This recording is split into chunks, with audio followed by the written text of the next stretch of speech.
Thank you. Thank you so much for taking that journey with us. As you can see, it's not as bad as it turned out to be. You know, it got better with time. Hey. Thank you all for coming out. We always love showing the film, especially to young audiences. So wanted to open it up for questions from you guys, and we'll take it from there. Yes. How do we meet? So I'll start with my part, and then I'll pass off to him to get his half, his version of the story. So I had been very interested in the topic of incarcerated Muslims since I was a young kid. I read the autobiography of Malcolm X. It's one of the things that actually led me to become a Muslim. And when I was coming off my last documentary, I had gotten this very serendipitous email from a Christian pastor, a Christian chaplain in North Dakota. And he said, we have some Muslims in the congregation and they're looking for pen pals, and we found your email on Google. And it was unbelievable because I was in a Muslim student group and I just had put my email out there. So I started, corresponding with one or two people. And then I just, as a documentary, filmmaker, I was like, this is absolutely fascinating. This world is something that's just totally unfamiliar to me, and I wanted to dive into it. So I just started asking around the different mosque communities. I said, do you know anybody who's incarcerated? I started writing to them, and then started writing to a couple handfuls of people. And then due to kind of some limitations of my own production being so independent, I wasn't able to actually go into an institution with a camera. I would go and I'd interview people and just kind of pen and paper, that type of stuff. But nobody would let me bring a camera in because I wasn't CNN or anybody like that. So when I found the story in Chicago and they had the reentry home, I said, this is where I want to stay. I want to follow this story. And in 2013, they said, hey, this brother's going to come out. His name is Sadiq. He's a musician. And we're excited to have him. And I was like, "Yep, I'm gonna be there with the camera." So I'm gonna let Sadiq tell the rest of it from there.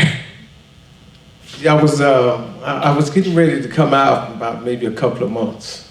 So the chaplain got in touch with me and said, "Sadiq, we got some people I want to talk to you in Chicago." I said, "Talk to them in Chicago?" He said, "Yeah." He said, they want to see if you would come to where it is that they're at. I had some options to go back to my family, etc., but wouldn't have been in an Islamic setting, so I didn't want to be there.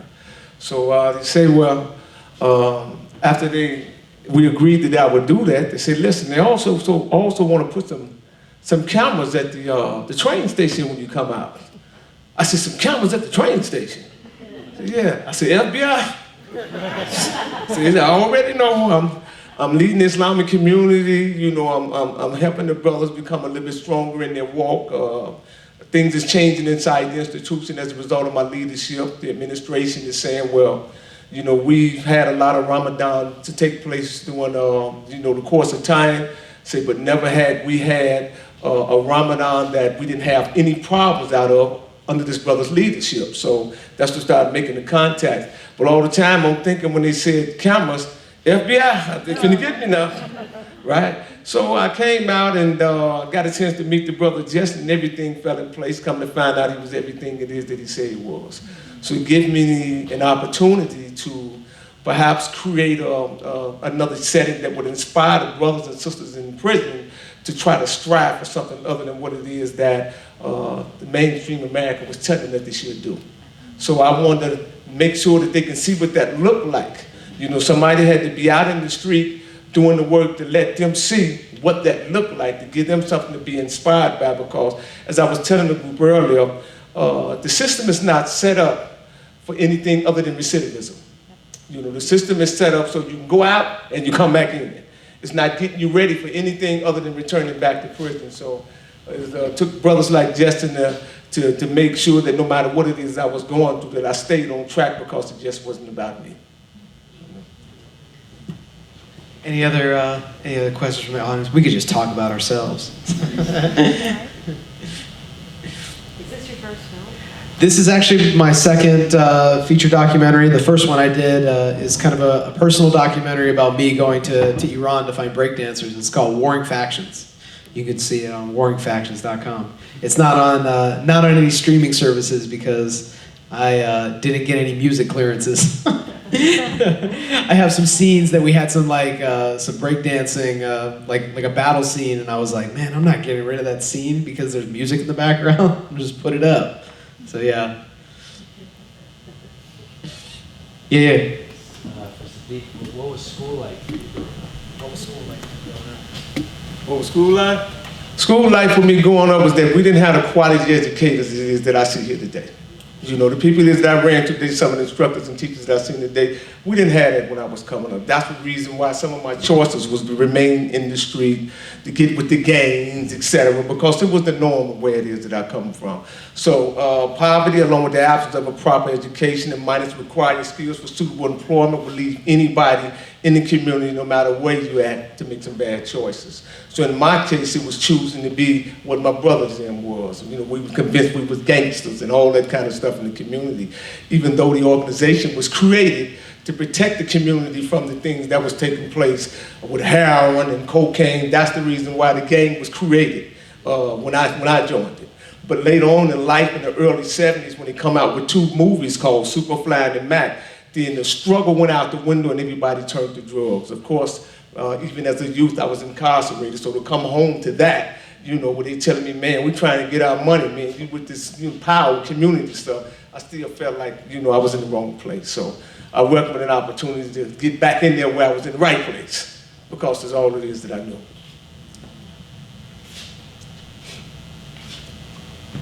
For Sadiq, how did you get introduced to Islam in prison? How did you get introduced to Islam in prison? Discipline, for discipline reasons. I tried everything else. You know, I had been some places and done some things, and I began to notice with the brothers that they had a little bit more discipline about themselves. They was a little bit more humbler. You know, they was a little bit more ready to serve and help others. They was always very kind. And I had another version called Islam. I didn't have Islam, I had a version called Islam. This was a watered down version of Islam. So what I did was begin to talk with some of the brothers who was really doing what they were supposed to be doing by way of practicing Islam, and they began to share some things with me that was very real, and then pointed me in a direction where I could get these answers myself. So the more it is that I read, the more I realized that I began to feel comfortable there. You know, I began to feel like this is what I'm supposed to be doing, because it gave me an opportunity to see everybody as human beings. It didn't have anything to do with color. It didn't have anything to do with anything other than seeing everybody as a human being. And the more I read, the more I realized that that's what it is I was supposed to be doing, because of the discipline reasons. You know, using the profanity and, you know, seeing everybody as a potential brother, respecting those around me, sisters, etc., let me feel like I was finally connected to something.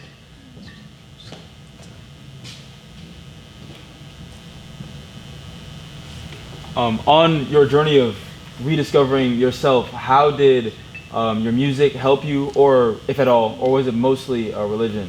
How did your music help you? Wow, that's a beautiful question. I've been some places and done some things, music, as my brother said in the documentary, I've been in the studio with some major players even at a very early age. And you know, music has always, it's been very therapeutic for me.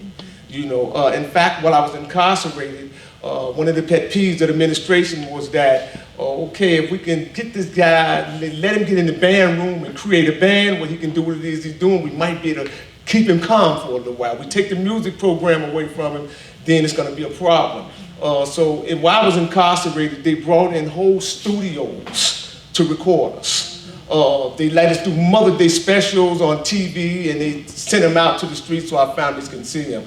I've been very much involved in music all my life. You know, it's the only thing it is I've known that to keep me settled. Matter of fact, without further ado, I'd like to share a song with y'all. Can I do that?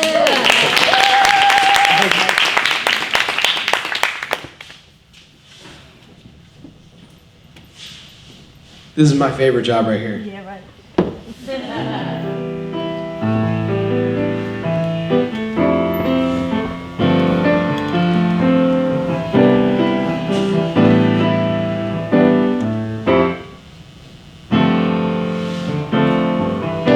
I walk through this world without a lot of friends. My life been up and down and close to an end. I've been through the mill and I paid my due. Walked so many miles in different people's shoes. See, I've been through the fire and I walked through the rain. I felt the joy and endured the pain. Once I was a schemer. Now I know I am a believer. 'Cause it took just who I was to where I've been to make me who I am. I met a lot of lost souls in the bowels of hell. I traveled some crooked roads. I got stories yet to tell. I hung out with my homie on Central Park. Broken bread with the devil. Got on my knees to God. Some days I was blessed. Some nights I was down. God always tried to lend a helping hand. Once I was a schemer.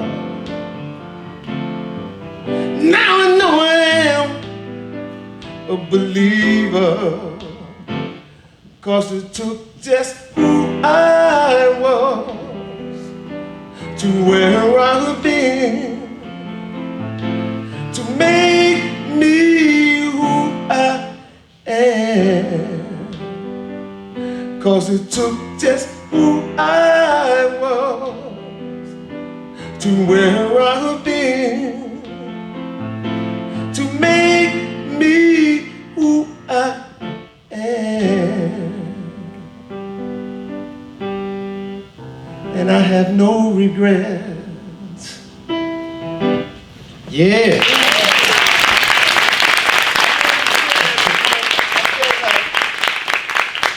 With this song, I wouldn't trade it for my life for nothing in the world. I had to go through everything it is that I went through in order to get to exactly where it is that I'm at.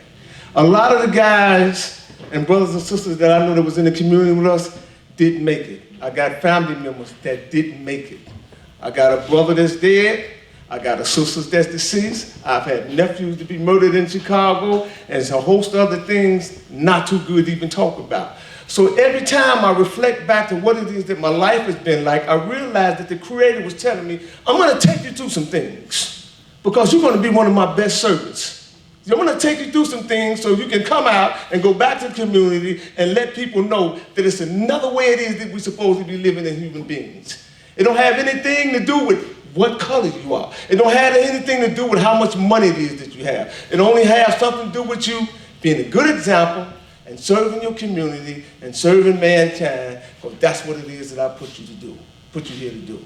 So I had to go through that. I had to get shot. I had to get stabbed. I had to go to the penitentiary. I had to be moving all around the state in shackles just to realize I'm much better than what the media has told me I am. I'm much better than what it is that I thought I was. So now I'm out here doing the work it is that I'm supposed to be doing, making sure that my little brothers and sisters, no matter what color, don't have to go through what it is that I went through before they realize that it's all a lie.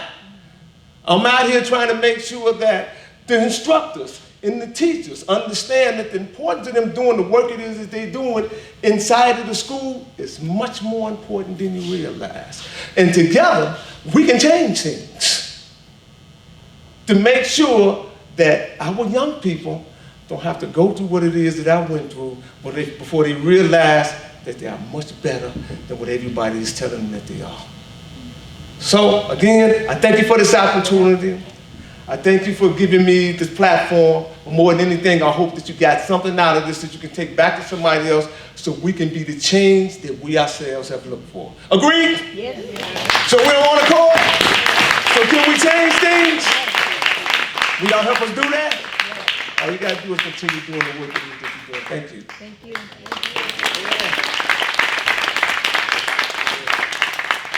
Thank y'all. If you guys don't have any other further questions, I want to give some action items for everybody, but especially the young people. I wrote down some. I was told to kind of.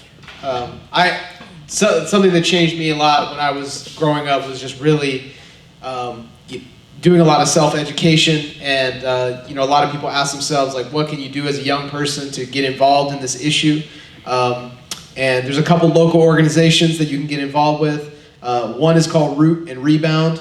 And so what they do is they do advocacy for policy, how you can help folks coming out. There's a great initiative right now that's happening called Time Done. You can go to timedone.org and find out how you can get involved. And basically, they're trying to bring education to the greater community in California about the idea of record expungement. So when somebody does come out of incarceration, the amount of work, money, and time that it takes to get old criminal offenses taken off the record is incredible. And there's actually, like, let's say, somebody goes to jail for, let's say, assault, armed robbery, and there's like, sometimes people go to jail for like 5 different charges. Per charge, you have to go do paperwork for every charge. You have to pay for every charge. So they're trying to streamline the process. Obviously, if you're trying to get your record expunged, you just want to do one form and give it once and get that out quick, because that's such a big barrier to entry. A lot of people can't get public housing. A lot of people can't get student loans. They can't get access to educational programs. They can't get jobs, most importantly, because of those records. So helping people that have done the time to expunge their records so that they can move forward with their lives is very important. There's another organization called the Ella Baker Center for Human Rights. They're always taking volunteers. They're based in Oakland, so not too far from you guys. And then an important book that I feel everybody should read, and I hope it's read at this school, is The New Jim Crow. Very important book about the criminal justice system, or the quote-unquote criminal justice system. And then they've made a documentary version of that film that's on Netflix. If you don't like reading, it's called 13th. So if you haven't seen 13th, please go home and watch it. It's much better than this documentary, and it's amazing. You'll learn a lot. And thank you all. If you guys have any questions, we're going to be around hanging out a little bit. And thank you for coming out.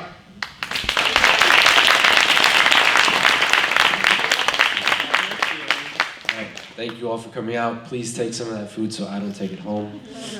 I'm big enough as it is. Stick around, ask some questions, and I'll see some of you in class on Monday. Thank you.